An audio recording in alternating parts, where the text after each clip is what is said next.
नमस्कार दोस्तों, मेरा नाम है विजय कुमार गिरी और मैं आप लोगों का हार्दिक स्वागत करता हूं अपने यूट्यूब चैनल जिसका नाम है सुगा क्लासेस फॉर एग्रीकल्चर। दोस्तों, आज हम सब लोग फंडामेंटल्स ऑफ सॉइल साइंस का 9वां लेक्चर पढ़ेंगे, ठीक, जिसमें मैं आप लोगों को पढ़ाऊंगा सॉइल का मृदा विन्यास क्या होता है अथवा कड़ाक्यार क्या कहते हैं। इंग्लिश में इसे बोलते हैं सॉइल टेक्सचर। देखो, जो सॉइल स्ट्रक्चर होता है इसको मैंने पहले पढ़ा दिया है, ठीक। पिछले मेरे 8 लेक्चर हो चुके हैं। चैनल के प्लेलिस्ट में जाइए, अगर आप लोगों ने नहीं देखा हो तो फंडामेंटल्स ऑफ सॉइल साइंस की प्लेलिस्ट है, उसको 1 से लेके और आज तक की पूरी देख डालिए। अगर आप पूरा देख लेंगे तो कायदे से समझ में आएगा, तो समझने में आसानी हो जाएगी, ठीक। तो आज हम लोग पढ़ेंगे कि सॉइल टेक्सचर क्या होता है, ठीक। सॉइल टेक्सचर और सॉइल स्ट्रक्चर ये दोनों अलग अलग चीज़ें होती हैं।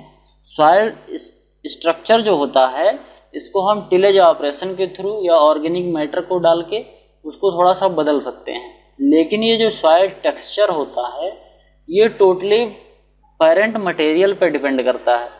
जो सॉइल का पेरेंट मटेरियल जैसा होगा उसी टाइप की इस सॉइल का टेक्सचर भी होगा, ठीक। तो इसको हम इजीली चेंज नहीं कर सकते। इसको चेंज करने का एक ही तरीका होता है कि कहीं और से मिट्टी लेके आओ और लाके उस मिट्टी में मिला दो, जिस मिट्टी को आपको चेंज करना है, तो थोड़ा सा परिवर्तन हो सकता है, लेकिन ये बहुत कॉस्टली होता है और ये उतना ज़्यादा एफिशिएंट होता नहीं है। तो अल्टीमेटली हम ये कह सकते हैं कि सॉइल टेक्सचर को हम चेंज नहीं कर सकते हैं, ठीक। अब देखो, शुरू करते हैं। देखो, सॉइल टेक्सचर होता क्या, इसकी परिभाषा क्या होती है। मृदा का निर्माण बालू, सिल्ट और मृतिका यानी कि सैंड, सिल्ट और क्ले के कणों से होता है। देखो, जो मिट्टी बनी होती है उसमें मुख्यतः यही 3 चीज होती है। क्या क्या? सैंड, सिल्ट और क्ले, यानी कि बालू, सिल्ट और मृतिका, जिसमें एक निश्चित गुणों वाली मृदा बनती है। इन्हीं तीनों के मिक्सचर से एक निश्चित गुण वाली मृदा बनती है। अब जिस रेशियो में कम ज़्यादा जैसे जो रहेंगे मिट्टी, उसी टाइप से वो बनती रहेगी। अगर बालू की मात्रा ज़्यादा हो गई तो मिट्टी बलुई हो जाएगी, अगर क्ले की मात्रा ज़्यादा हो गई तो मिट्टी क्ले हो जाएगी, अगर सिल्ट की मात्रा ज़्यादा हो गई तो सिल्ट टाइप की मृदा हो जाएगी, ठीक। तो जिसका औसत सबसे ज़्यादा होगा वही टाइप की मृदा बन जाती है। अब मृदा विन्यास का अर्थ मृदा कणों के आकार से है, अर्थात इसके द्वारा मृदा कणों की महीनता और मोटापन का बोध होता है। इस प्रकार कणाकार अथवा विन्यास की परिभाषा दी जा सकती है। देखो, कौन सी परिभाषा दे रहे हैं। विभिन्न मृदा वर्ग कणों के अपेक्षित अनुपात को मृदा कणाकार अथवा विन्यास अथवा गठन कहते हैं। कह रहा है कि जो रेशियो होता है सैंड, सिल्ट और क्ले का, ठीक, उसी को हम क्या बोलते हैं, सॉइल टेक्सचर बोलते हैं, ठीक। मृदा में जो सैंड, सिल्ट और क्ले होता है, इन्हीं के रेशियो को हम क्या बोलते हैं, सॉइल टेक्सचर बोलते हैं, ठीक। सॉइल टेक्सचर में 3 चीज कौन कौन सी, सैंड, सिल्ट और क्ले। अब इसका देखो डायमीटर कितना होता है। जो सैंड होता है वो इतना बड़ा होता है, ठीक, यानी कि 2 mm से 0.05 mm के बीच में होती है, ठीक, सैंड का डायमीटर। जो सिल्ट होता है 0.05 से लेके 0.002 mm तक होता है, ये वाला है सिल्ट, ठीक। अब उससे भी छोटा कौन सा होता है, क्ले। इसका होता है 0.002 mm, बिल्कुल एक बिंदी जैसा, जो लाल लाल बिंदी दिख रही है वाली, इसी को बोलते हैं। इतना ही छोटा होता है क्ले। ये तो मतलब दिखाने के लिए रिप्रेजेंट करने के लिए ऐसा दिखाया गया है कि देखो कैसे होता है। बाकी जो क्ले होता है ये कभी कभी तो ऐसा होता है नंगी आंख से दिखता भी नहीं है, समझ के, बहुत छोटा होता है। तो शुरू करते हैं कि इसकी प्रॉपर्टी क्या क्या होती है। देखो, ये इंग्लिश में लिखा है, इंग्लिश में पढ़ लेना, थोड़ा सा कभी कभी कहीं कहीं स्पेलिंग में गड़बड़ी हो गई है। अब देखो, मृदा विन्यास अथवा कणाकार, इसमें जो 3 प्रकार का होता है, सैंड, सिल्ट और क्ले। अब उसमें देखो, सैंड किसे कहेंगे, सैंडी, यानी कि सैंडी सॉइल किसमें कहेंगे, जिसमें बालू की मात्रा ज़्यादा होगी उसको क्या कहेंगे, बलुई मृदा, यानी कि सैंडी सॉइल। इनमें कम से कम 80% जो होता है वो सैंड होता है और 20% इसमें क्या होता है, सिल्ट होता है। 20% सिल्ट और मृतिका ये दोनों मिला के होता है, ठीक। 80% इसमें क्या होगा, 80% होगा सैंड, ठीक, और 20% में क्या होगा, सिल्ट और सिल्ट के साथ साथ क्ले भी होगा। ठीक, ये दोनों होगा साथ साथ में, सिल्ट और क्ले, ये दोनों चीज होती है 20% में, और 80% में क्या होता है, 80% में केवल और केवल आपका क्या होता है, सैंड होता है। तो ये हो गई बलुई मृदा। अब देखो चिकनी मिट्टी, चिकनी मिट्टी जिसे हम क्ले मिट्टी कहते हैं, इनमें 35% से अधिक मृतिका यानी कि 35% से अधिक क्ले होता है, और उसके बाद जो बचता है यानी कि 65%, वो 65% में क्या क्या होता है, सैंड होता है, सैंड होता है और सिल्ट होता है। इसमें क्या होता है कि जो क्ले वाली मिट्टी है वो 35% होती है, बाकी 65% सैंड और सिल्ट होती है। फिर अगली कौन सी टाइप की मृदा है, अगली टाइप की मृदा है दोमट मृदा। ठीक, इसमें अगर 45%, अभी दोमट मृदा होती है इसमें 45% से कम बालू होती है, यानी कि जो इसमें सैंड की मात्रा होती है ये 45% से कम होती है। 30 से 50% तक इसमें सिल्ट होता है, और 20% इसमें क्ले पाई जाती है। इन्हीं को हम क्या बोलते हैं, लोमी सॉइल बोलते हैं। अब ये लोमी सॉइल कई प्रकार की होती हैं, लोमी सॉइल में कई उप समूह में वर्गीकृत किया गया है। कौन कौन सा, बलुई दोमट जिसमें बलुई ज़्यादा होती है और सिल्ट और क्ले कम होती है, तो ये बलुई दोमट हो गई। बलुई क्ले दोमट, सबसे ज़्यादा बलुई, उसके बाद क्ले, फिर उसके बाद दोमट। इसमें क्ले दोमट सबसे ज़्यादा क्ले, उसके बाद फिर दोमट, फिर सिल्ट सबसे ज़्यादा सिल्ट, उसके बाद फिर दोमट, सिल्ट सबसे ज़्यादा, फिर इसमें क्ले, उसके बाद फिर दोमट, उसके बाद। समझ गए, तो जो सबसे आगे लिखा है उसकी मात्रा सबसे ज़्यादा रहेगी। देखो बलुई दोमट में बलुई है तो सबसे ज़्यादा बलुई होगी, इसमें सिल्ट क्ले दोमट है तो सबसे ज़्यादा सिल्ट होगा, फिर क्ले होगा, उसके बाद फिर दोमट होगा। तो ये हो गई क्या आपकी लोमी सॉइल हो गया। अब मृदा विन्यास का महत्व क्या होता है। ठीक, what is the importance of soil texture.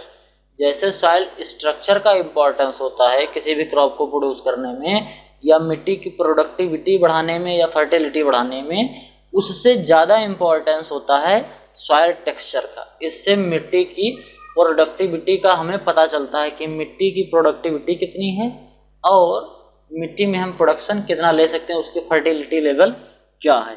ठीक, अब देखो मृदा विन्यास द्वारा मृदा के गुणों का अध्ययन किया जाता है। ठीक, सॉइल टेक्सचर से हम सॉइल की प्रॉपर्टी को जान सकते हैं। अगर सॉइल टेक्सचर हमें पता चल जाए तो हम काफ़ी हद तक जो सॉइल होता है उसका कैरेक्टर हम जान सकते हैं।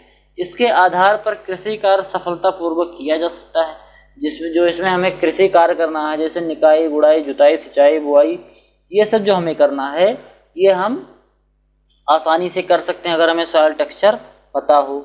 इससे मृदा की उर्वरा शक्ति स्थिर होती है और पौधों को पोषक तत्वों की पूर्ति होती है। जो पौधे अपना जो पोषक तत्व लेते हैं, जो न्यूट्रिएंट मटेरियल अपना एब्जॉर्ब करते हैं, ये कहाँ से करते हैं, रूट से करते हैं। ठीक, रूट एक मीडियम होता है जहाँ से पौधे अपना सब न्यूट्रिएंट एब्जॉर्ब करते हैं। कुछ न्यूट्रिएंट हैं जो वायु से एब्जॉर्ब करते हैं, कौन कौन से हैं इसको मैंने पहले बता दिया है। ठीक, अब देखो इसमें मृदा और कठोर और बड़े कणों वाली मृदा, जिसमें जो हार्ड होते हैं और लार्ज टाइप के साइज के जो कण होते हैं, जैसे कण जो हैं मिट्टी के वो कैसे हैं, कठोर हैं, और उनकी जो कण हैं वो बड़े बड़े भी हैं, यानी कठोर भी हैं और बड़े बड़े भी हैं। तो मृदा ये इस प्रकार की जो मृदा होती है वो कृषि के लिए उपयुक्त कम होती है। ठीक, क्यों कम उपयुक्त होती है, क्योंकि वाटर होल्डिंग कैपेसिटी इनकी कम होती है, टिलेज ऑपरेशन करना कम होता है, ऑर्गेनिक मैटर भी इसके अंदर कम होते हैं। परंतु जो महीन कणाकार वाली होती है, जिसमें जो कण होते हैं छोटे छोटे होते हैं, ये मृदा जो होती है अपने गुणों के कारण अच्छी एवं उपजाऊ मानी जाती है। इसका जो गुण होते हैं ये अच्छी होती है और उपजाऊ भी मानी जाती है। मृदा कणाकार निम्नलिखित कारणों पर आधारित होते हैं। कारकों पर कौन कौन सी, मृदा की नमी की मात्रा, मृदा में जितनी ही ज़्यादा नमी होगी उसमें कण जो होंगे उतना ही पतले पतले होंगे, क्योंकि मिट्टी में भीगते भीगते कण आपस में धीरे धीरे टूट जाते हैं। जब बराबर भीगे रहते हैं तो उनके अंदर का जो संसंजन बल होता है ये कम हो जाता है और वो धीरे धीरे टूट के महीन हो जाते हैं। अब मृदा में वायु संचार की मात्रा, मृदा में जितना ज़्यादा वायु संचार की मात्रा होगी उतने ही छोटे छोटे कण होते जाएंगे। मृदा तापमान, मृदा जब तापमान भी जब इसमें ज़्यादा पड़ेगा तो ये कण इसके छोटे छोटे हो जाते हैं। ठीक। कार्बनिक पदार्थों की मात्रा, अगर कार्बनिक पदार्थ की मात्रा भी ज़्यादा हो जाएगी तो क्या हो जाएगा कि जो कण हैं ये इनका जो डायमीटर है ये छोटा छोटा हो जाएगा। ठीक। तो ये सब चीज़ें होती हैं जो सॉइल टेक्सचर को इम्प्रूव कर देती हैं। फिर अगला क्या है, इसका कृषि में क्या प्रभाव पड़ता है। सॉइल जो टेक्सचर होता है, सॉइल टेक्सचर का कृषि पर क्या प्रभाव पड़ता है, क्यों इसलिए इम्पोर्टेंट है, सॉइल टेक्सचर क्यों इम्पोर्टेंट है। जैसा मैंने पहले बताया कि जो मिट्टी होती है ये सैंड, सिल्ट और क्ले, इन्हीं तीनों चीज़ों से बनी होती है। सैंड, सिल्ट और क्ले इन्हीं तीनों चीज़ों से बनी होती है। तो जितने भी गुण होते हैं सॉइल के वो इन्हीं तीनों पार्टिकल पे ही डिपेंड करते हैं। जैसे मान लो चाय बनाया, अगर चाय पत्ती उसमें ज़्यादा हो गया तो कड़वा कड़वा लगेगा चाय, चीनी ज़्यादा हो गया तो चाय मीठी हो जाएगी। ठीक। उसमें जो भी इंग्रेडिएंट पड़े होते हैं वो चाय की क्वालिटी को बढ़ाते हैं। तो मिट्टी में जो इंग्रेडिएंट हैं वो मिट्टी की क्वालिटी को अच्छा या बुरा करेंगे। अब देखो किस प्रकार से इम्पोर्टेंट है। मृदा विन्यास के आधार पर मृदा को निम्नलिखित समूहों में विभाजित किया जा सकता है। ठीक। इसको विभिन्न समूहों में हम डिवाइड कर सकते हैं और डिवाइड करने के बाद हम ये जान सकते हैं कि कौन सी क्रॉप किस में बोएं। अब देखो मृदा विन्यास द्वारा मृदा की उर्वरता स्थिर रहती है और इसमें पौधे को उपलब्ध होते रहते हैं। अब जब मृदा में जो सॉइल टेक्सचर अगर मेंटेन रहेगा, बराबर प्रॉपरली मेंटेन रहेगा सॉइल टेक्सचर, अगर ये सब मेंटेन रहेगा तो मृदा की जो प्रोडक्टिविटी है, उसकी जो फर्टिलिटी है वो भी ठीक ठाक रहेगी, वो स्थिर रहेगी। अब देखो अच्छा मृदा विन्यास मृदा में जल धारण क्षमता, जल एवं वायु संचार, सुघट्टता, पोषक तत्वों का धारण और पौधों की उपलब्धता तथा मृदा तापमान को प्रभावित करता है। ये जो सॉइल टेक्सचर होता है ये टेम्परेचर को, सॉइल का कितना टेम्परेचर हो, जैसे कि आपने महसूस किया होगा जो मिट्टी जो सैंड होती है, सैंड का जो स्ट्रक्चर होता है वो बड़ा बड़ा होता है। ठीक। तो जो सैंडी सॉइल होती है ये गर्मी के समय में ज़्यादा गर्म हो जाती है, जबकि जो क्ले सॉइल होती है ये उतना गर्म नहीं होती है। अब उनकी जल धारण क्षमता, जो सैंडी सॉइल होती है इसकी जल धारण क्षमता बहुत कम होती है, इधर आपने सिंचाई किया उधर सूख गया, लेकिन जो क्ले सॉइल होती है उसमें सिंचाई करने पर पानी रुका रहता है, उसकी वाटर होल्डिंग कैपेसिटी ज़्यादा होती है। अब चूँकि वाटर होल्डिंग कैपेसिटी कम है, जैसे हम सिंचाई करेंगे सैंड की वाटर होल्डिंग कैपेसिटी कम है, हम सिंचाई करेंगे पानी तुरंत पर्कुलेट करके नीचे चला जाएगा। तो जो पर्कुलेशन होगा पानी का तो उसी के साथ साथ लीचिंग भी होने लगेगी, तो जो न्यूट्रिएंट है मिट्टी में वो सब नीचे चले जाएंगे। तो जो बलुई मिट्टी होती है ये बहुत उपजाऊ नहीं होती है, बहुत कम उपजाऊ होती है, समझ गए। तो ये पोषक तत्व किसमें, सैंड सॉइल में कम होते हैं। वायु संचार और जल धारण क्षमता, ये सब मैंने बताया कि कैसे कैसे इंपॉर्टेंट होता है सॉइल टेक्सचर के लिए। ठीक।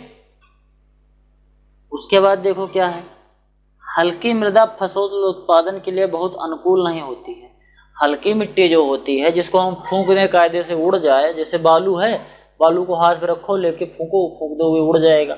अगर बिल्कुल पाउडर फॉर्म की मिट्टी हो जाए तो वो उड़ जाएगी, लेकिन कभी अभी दोमट को ले लो, दोमट के लेके फूंक के उड़ा पाओगे, नहीं उड़ेगा, समझ गए। तो वो कैसे होती है, बड़ी अनुकूल नहीं होती है, जो फूंक देने से उड़ जाती है। थोड़ी वजनदार मिट्टी होनी चाहिए। इसका वजन ऐसे भी माप सकते हो कि सैंड अगर लोगे 1 किलो सैंड लोगे तो उसका आयतन ज़्यादा लगेगा, लेकिन अगर 1 किलो तुमने क्ले उठा ली तो क्ले का आयतन कम रहेगा। तो ठीक, तो जिसका आयतन कम उसका घनत्व तो ज़्यादा, तो उसको हम कहेंगे कि वो कैसी है, भारी मृदा। क्योंकि इस प्रकार के मृदा विन्यास में जल धारण, चिपचिपापन, सुघट्टता, संसन इत्यादि गुणों का अभाव होता है। जो ये होती हैं हल्की मिट्टियाँ होती हैं, इनके अंदर वाटर होल्डिंग कैपेसिटी भी नहीं होती है, इनके अंदर चिपचिपाहट भी नहीं होती, चिपचिपापन कि ऐसे पैर रखो तो पैर में चिपक जाए मिट्टी, ऐसा भी नहीं होता है। सुघट्टता नहीं होती है, मतलब इसमें ढेला नहीं बनता, ढेला समझ रहे हो, ढेला भी नहीं बन पाता है, क्योंकि इसमें संसंजन गुण जो होता है वो बहुत कम लगता है। तो ये सब चीज़ें होती हैं हल्की मिट्टी में, इसीलिए ये फसल उत्पादन के लिए अनुकूल नहीं मानी जाती है। अब अच्छे मृदा विन्यास में रंध्रों की संख्या जो होती है वो अधिक होती है। अगर सॉइल टेक्सचर सही है मिट्टी का तो उसमें जो पोर स्पेस होता है, पोर होता है, नंबर ऑफ पोर्स वो ज़्यादा होंगे, जिसमें उसमें जल और वायु संचार अच्छा होगा। अगर पोर स्पेस ज़्यादा होंगे तो जल और वायु संचार दोनों अच्छा होगा। ठीक, तो इसीलिए भी ये इम्पॉर्टेंट है। और जल और वायु जो होता है ये दोनों पौधे के विकास के लिए इम्पॉर्टेंट होता है। ठीक, क्योंकि पौधे जो अपना न्यूट्रिएंट एब्जॉर्ब करते हैं सॉइल से वो रूट के थ्रू करते हैं, और रूट के थ्रू करते हैं और किससे लेते हैं? पानी के माध्यम से। पानी में है न्यूट्रिएंट घुलकर पौधे के अंदर पहुंचते हैं, तो इसलिए पानी बड़ा इंपॉर्टेंट हो गया। फोटोसिंथेसिस में भी पानी लगता है। वायु इसलिए इंपॉर्टेंट हो गया क्योंकि वायु में कार्बन डाइऑक्साइड होती है, तो कार्बन डाइऑक्साइड इससे बड़ा इंपॉर्टेंट होता है फोटोसिंथेसिस करने के लिए, उसी से पौधे अपना जीवन चला पाते हैं। अब देखो ये हो गया इसका इम्पोर्टेंस जो इंग्लिश में लिखा है, देख लीजिएगा एक बार। अब जिस मृदा का विन्यास इस प्रकार होता है जिसमें रंध्रों का आकार बड़ा, जिसमें पोर स्पेस बड़े हों, पोर की संख्या कम हो, वो कृषि के लिए अच्छी नहीं होती। जैसे सैंडी जो सॉइल होती है इसमें पोर स्पेस बड़े बड़े होते हैं। ठीक, पोर के जो स्पेस होंगे यानी कि जो रंध्र होते हैं उसमें वो रंध्र तो बड़े बड़े होंगे, लेकिन नंबर ऑफ रंध्र जो होते हैं ये कम होते हैं। रंध्रों की संख्या जो होती है ये कम होती है। ठीक, जैसे आपके पास रुपए तो हैं 500 है लेकिन केवल एक ही नोट पड़ी है, और किसी के पास रुपए 500 है लेकिन उसके पास चिल्लर है।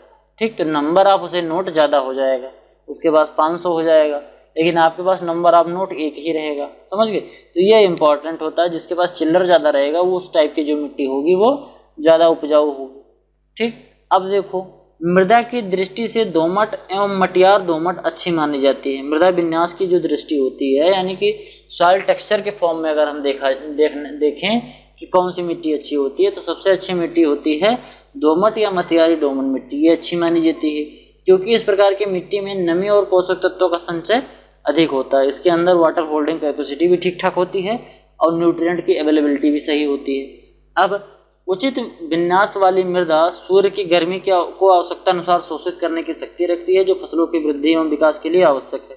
जो सूर्य से सनलाइट आती है तो सनलाइट के साथ साथ टेम्परेचर भी आता है। ठीक, तो उस टेम्परेचर को क्या करती हैं मिट्टियां अपने टेक्सचर के हिसाब से एब्जॉर्ब करती हैं। ठीक, जैसे सैंडी जो सॉइल होगी वो खूब ढेरा सा एब्जॉर्ब कर लेगी, बहुत ज़्यादा एब्जॉर्ब कर लेती है दिन के समय में, और ठंडी के समय में जैसे शाम होगी शाम को सब रिलीज कर देगी। इसीलिए जो बलुई मिट्टी होती है वो दोपहर में बहुत गर्म और रात को ठंडी हो जाती है, जबकि जो क्ले मिट्टी होती है ये ना तो दोपहर को ज़्यादा गर्म होती है और ना ही रात को ज़्यादा ठंडी होती है, क्योंकि इसमें टेम्परेचर को होल्ड करने की कैपेसिटी ज़्यादा होती है। अब अच्छे विन्यास वाली मृदा में सूक्ष्म जीव अधिक सक्रिय होते हैं। जिसका सॉइल टेक्सचर अच्छा होगा उसमें माइक्रो ऑर्गेनिज्म ज़्यादा होंगे, और जिसका सॉइल टेक्सचर अच्छा नहीं होगा उसके अंदर माइक्रो ऑर्गेनिज्म कम होंगे और उनकी सक्रियता वृद्धि विकास पर प्रतिकूल प्रभाव पड़ता है। ठीक, उनकी जनसंख्या ज़्यादा नहीं हो पाएगी। अगर जो उसके मृदा का जो टेक्सचर है सॉइल टेक्सचर अगर ये स्मॉल साइज का होगा तो मिट्टी अच्छी है, अगर बड़ा होगा तो मिट्टी अच्छी नहीं है। इसीलिए बलुई मिट्टी में देखो ऑर्गेनिक मैटर नहीं पाया जाता है। आपने कभी भी नहीं देखा होगा कि बलुई मिट्टी में केंचुआ पाया जाए, जबकि अभी अब क्ले मिट्टी में चले जाओ बहुत केंचुए मिलेंगे। ठीक, तो इसी टाइप से आप अंदाजा लगा सकते हैं। मृदा विन्यास का प्रभाव कृषि कार्य कृषि यंत्रों की क्षमता पर भी पड़ता है। अगर सैंडी सॉइल है तो वहाँ पर गुड़ाई करना जुताई करना बड़ा आसान है। ठीक, हल्का सा ही अगर आप बल लगाएंगे तो निकाई गुड़ाई आसानी से हो जाती है, जबकि अगर क्ले मिट्टी में आपको करना हो तो क्ले मिट्टी में करने में चिकनी मिट्टी में निकाई गुड़ाई करना काफ़ी कठिन काम होता है। ठीक, उसके बाद विभिन्न प्रकार के फसलों के लिए एक निश्चित मृदा विन्यास की आवश्यकता पड़ती है। ठीक, जैसे कि काली मिट्टी अगर है तो आप कपास लगा सकते हैं, और काली मिट्टी के साथ साथ उसमें ढेला है, ढेला समझ रहे हो, ढेला वाली मिट्टी जिसको जुताई करो तो बड़े बड़े ढेला निकल जाए। ठीक, तो वो चने के लिए बड़ी अच्छी होती है। अगर आपके पास वाटर होल्डिंग ज़्यादा है तो धान जोट ढैंचा ये सब जो होता है क्ले और दोमट, क्ले दोमट की अच्छी मिट्टी मानी जाती है।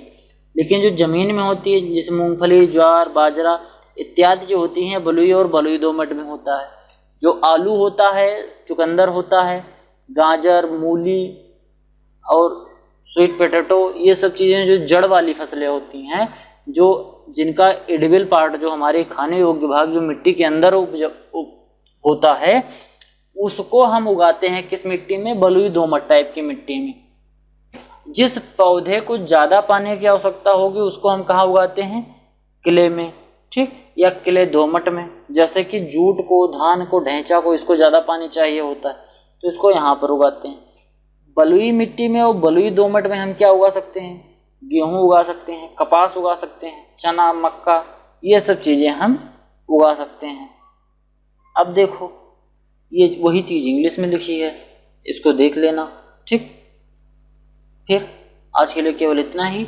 आपका ये जो 9वां लेक्चर था सॉइल टेक्सचर का, ये समाप्त हुआ। आई होप कि आपको समझ में आया होगा। अगर समझ में आया है तो वीडियो को लाइक करें, चैनल पर नए हैं तो चैनल को सब्सक्राइब करें और अपने ज़्यादा से ज़्यादा मित्रों तक चैनल को शेयर करें, जिससे मेरा मोटिवेशन बढ़े और मैं और भी वीडियो अच्छी अच्छी आप लोगों के लिए लाता रहूँ।